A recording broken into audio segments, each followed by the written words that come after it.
Bonjour, je suis ravie de vous retrouver pour ce nouveau dialogue littéraire. Aujourd'hui, si on se trouve dans une cour de récréation, c'est parce que nous allons parler d'une littérature qui plaît aux élèves et particulièrement aux lycéens. C'est d'ailleurs pour ces lecteurs que la librairie Dialogue a créé en 2004 le prix L'ivresse de lire. Depuis, tous les ans, le but de cette manifestation est de créer la rencontre entre des lycéens et des écrivains. Ce mois-ci, nous allons donc rencontrer Jean-Michel Guénassia et Grégoire Delacour qui vont nous parler de leur roman.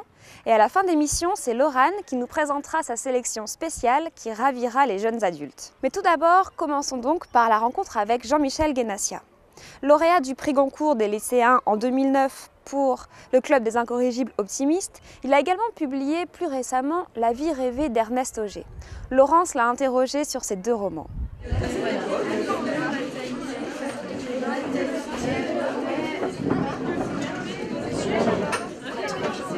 Alors vous avez, comme moi, écopé de 10 ans de goulag. Qu'est-ce qui est arrivé?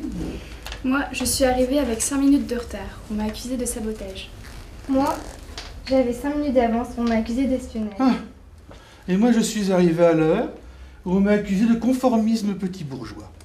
Jean-Michel Guénassia, bonjour. Bonjour. Bienvenue à la librairie Dialogue. Merci. Vous venez aujourd'hui nous présenter Le Club des Incorrigibles Optimistes, un roman paru en 2009 aux éditions Albin Michel, qui a reçu notamment le prix Goncourt des lycéens en 2009. Et c'est un livre dont vous êtes venu parler cet après-midi avec les lycéens brestois, dans le cadre du prix L'ivresse de lire, organisé par la librairie Dialogue et l'association L'Ivresse de lire, en partenariat avec le Télégramme. Alors tout d'abord, est-ce que vous pourriez nous dire quelques mots sur la rencontre qui vient de se dérouler avec les lycéens ? Comme très souvent avec les rencontres de lycéens, ça a été très joyeux. Un grand plaisir de rencontrer des lycéens et des lycéennes qui lisent, qui ont envie de parler de littérature, qui ont posé plein de questions sur le livre, avec qui on a pu échanger. J'ai été très heureux de pouvoir leur donner quelques explications sur le roman, les écouter. Et ça m'a ramené quelques années en arrière. Le Club des Incorrigibles Optimistes plonge le lecteur dans une double histoire avec de nombreuses intrigues. Est-ce qu'en quelques phrases, vous pourriez nous présenter la trame de ce roman ? Alors, c'est l'histoire c'est un roman qui se déroule de 1959 à 1965 à Paris. Tout le roman se déroule dans le Jardin du Luxembourg ou autour du Jardin du Luxembourg, à Saint-Germain-des-Prés, dans le quartier latin à Montparnasse. C'est l'histoire d'un jeune garçon qui s'appelle Michel, qu'on va suivre de 12 à 17 ans. Et lui, il va se trouver une famille d'accueil dans un bistrot qu'il fréquente où il va jouer au baby-foot après le lycée. Et dans ce bistrot, il y a des réfugiés d'Europe de l'Est qui viennent de Hongrie, de Russie. Et chaque année du roman est organisée pour qu'un des membres de ce club lui raconte ce qui s'est passé, ce qu'il a vécu. Donc la première année, c'est Werner, ensuite il y aura Tibor et Imre, Léonide, Sacha, enfin tous vont lui raconter leur vie et ça va l'aider à progresser. En septembre 2012 est paru votre deuxième roman, La vie d'Ernest Auger, aux éditions Albin Michel, un roman qui raconte l'histoire de Joseph Kaplan, un médecin juif pragois. Et au cours de sa longue vie, il va rencontrer un personnage bien connu, qui est le Che. Alors pourquoi avoir choisi de mettre en scène Ernesto Che Guevara ? Pourquoi ? Parce que j'étais tombé comme ça sur cette anecdote qui rapporte que Ernesto Che Guevara, après l'échec de la guérilla africaine, est allé à Prague, alors que c'était le dernier endroit au monde où il fallait aller, alors qu'il était gravement malade. Il y est resté 4 mois, de mars à juillet 1966. Et donc, on ne sait pas pourquoi il est allé là-bas, on ne sait absolument pas ce qu'il a fait là-bas. Et un an après, il va mourir en octobre 1967 en Bolivie. Et Régis Debray a écrit que cette guérilla bolivienne était une forme de suicide. Et je me suis demandé, c'était quoi ce suicide? Pourquoi on se suicide quand on a 39 ans? Et donc, le roman La vie rêvée d'Ernest Auger propose une explication imaginaire, romanesque, à cette aventure bolivienne et à cette conclusion dramatique de la vie de Guevara.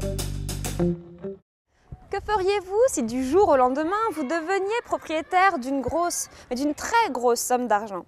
Je suis certaine que la plupart d'entre vous s'est déjà posé au moins une fois la question. C'est la situation dans laquelle se trouve le personnage principal du roman à gros succès de Grégoire Delacour, La liste de mes envies. Mais Grégoire Delacour est également l'auteur de L'écrivain de la famille, ainsi que plus récemment, La première chose qu'on regarde. Il nous parle de ces 2 romans dès maintenant. Grégoire Delacour, bonjour. Bonjour. Bienvenue à la librairie Dialogue. Vous venez aujourd'hui nous présenter La première chose qu'on regarde, votre 3e roman qui vient de paraître aux éditions Lattès. Il s'agit d'une fable féroce et virtuose sur la naissance de l'amour qui commence par une rencontre impromptue entre Arthur Dreyfus, un garagiste qui vit dans le petit village de Long, qui va se retrouver nez à nez avec l'actrice Scarlett Johansson, qui vient tout simplement sonner à sa porte. Alors comment est née cette histoire et pourquoi avoir choisi d'y intégrer le visage de Scarlett Johansson ? L'histoire elle est née parce que j'avais envie de raconter l'histoire d'amour d'aujourd'hui, très contemporaine, très moderne, un très beau mélodrame contemporain. Pourquoi Scarlett Johansson? Parce qu'elle est probablement l'une des actrices les plus iconiques aujourd'hui au monde. Elle est connue dans le monde entier, elle est parfaite, une actrice formidable, elle a une vie personnelle chaotique, amoureuse, bizarre. Et puis elle est connue partout et je trouve qu'elle est parfaite. Elle est parfaite pour le personnage dont je rêvais. Alors Arthur Dreyfus et Scarlett Johansson, qui se prénomment en vérité Jeanine Foucampré, ces 2 personnages, Arthur et Jeanine, vont tenter de se guérir l'un l'autre par leur amour naissant. Et à la fin du roman, Arthur dit la phrase suivante: « On n'est jamais aimé pour soi, mais pour ce qu'on comble chez l'autre. » Alors est-ce que selon vous, l'amour est fait pour soigner ? Je ne sais pas s'il soigne l'amour, mais c'est très curieux. Moi j'ai un sentiment par rapport à l'amour qui est encore très flou. Je ne suis pas sûr qu'on aime toujours que l'autre. Je crois qu'on s'aime soi aussi à travers l'autre. Je crois qu'on aime l'autre en ce qui nous comble et nous complète. Voilà, je ne suis pas sûr qu'on aime l'autre à 100% pour ce qu'il est. Je crois qu'on invente des choses sur l'autre, on se raconte des histoires. Justement, la première chose qu'on regarde chez l'autre, c'est quoi? C'est peut-être pas celle qu'on va aimer, c'est peut-être celle qu'on désire. Donc tout ça est très très compliqué. Quant à nos 2 héros, ils s'aiment, et ils vont apprendre à s'aimer, à se découvrir, à se réparer l'un l'autre. Comme des compagnons, des amis, et puis l'amour s'en mêle, et puis la vie s'en mêle, puis la tragédie s'en mêle. Mais je crois qu'il y a une sorte d'amitié amoureuse qui est formidable. Bonjour, bonjour. Vous allez bien? C'est beau ici. Bonjour Monsieur Delacour, mesdames, messieurs. Nous sommes la classe de seconde 4 et nous avons lu votre livre avec beaucoup d'intérêt et d'enthousiasme. Nous allons vous présenter une adaptation théâtrale de votre livre et donc voilà, nous allons vous présenter ce travail. J'espère que vous apprécierez notre représentation. Ton père est malade, Édouard. Il fait une dépression. Il va mourir? Il aurait pu, mais il va revenir. Tu sais ce qui lui ferait du bien, c'est que tu lui écrives. Mais je n'écris plus. Plus depuis que mon père aigri m'a condamné à recopier les pages du château intérieur pendant mes week-ends de colle. Plus depuis que mes lettres déjà envoyées sont restées lettres mortes. Plus depuis le Valium et le Mogadon. Je n'écris plus.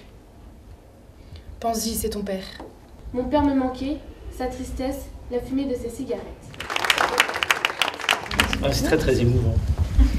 C'est ça nous ce qu'on avait fait, quoi. Alors aujourd'hui, vous êtes venu à Brest dans le cadre du prix L'ivresse de lire et vous avez donc rencontré des lycéens brestois cet après-midi qui avaient préparé une rencontre originale autour de votre premier roman, L'écrivain de la famille. Est-ce que vous pourriez nous dire quelques mots sur cette rencontre ? C'était très très émouvant parce qu'ils m'ont fait un cadeau extraordinaire qui est de mettre en scène les passages les plus emblématiques de L'écrivain de la famille. Avec une tendresse infinie, un talent inouï, une maladresse qui est confinée à une sorte de génie, de spontanéité. J'étais extrêmement ému de voir mon livre vivre avec eux et que tout fonctionnait, tout était beau et c'était génial. Et j'espère que ça leur donnera envie ou de faire du théâtre, ou d'en lire, ou d'en écrire, et surtout de continuer à lire. Autour de Laurane, désormais, de nous présenter sa sélection de livres. Elle vous a concocté, à vous, lecteurs confirmés ou jeunes lecteurs, une sélection de romans qui vous ravira très certainement.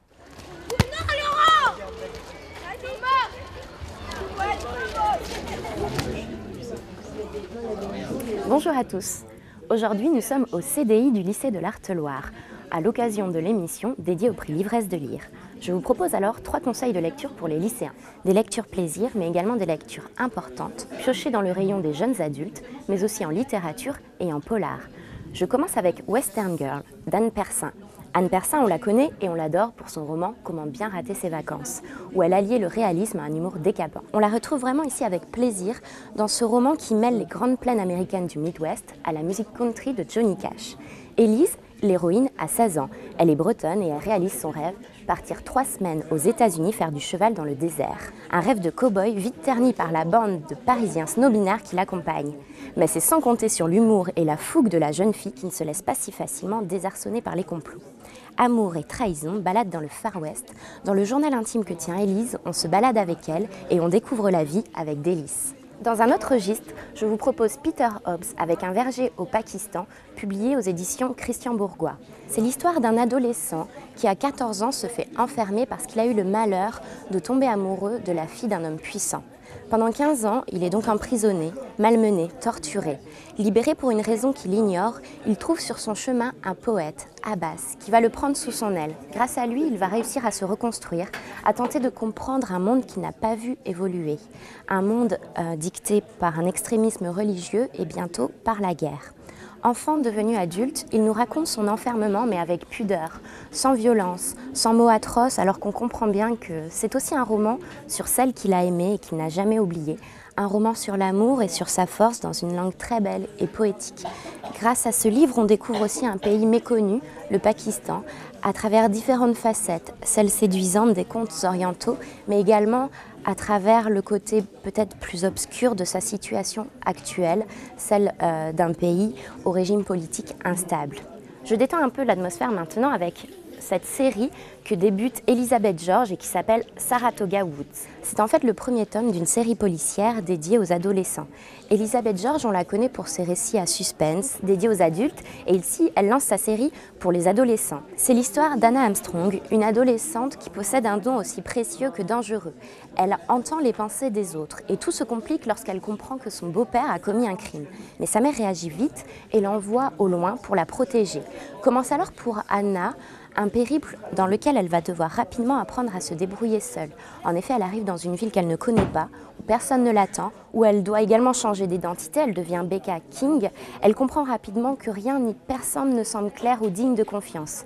À des milliers de kilomètres de chez elle, elle grandit tout à coup, très vite, et Elizabeth George, fidèle à son talent, nous emmène vraiment avec elle et on prend plaisir à découvrir les aventures de la jeune fille. Je vous conseille donc très fortement cette lecture. À bientôt pour une nouvelle chronique. Et voilà, ce dialogue littéraire est terminé. Je vous remercie de nous avoir suivis et vous retrouve le mois prochain pour de nouvelles rencontres littéraires. À bientôt!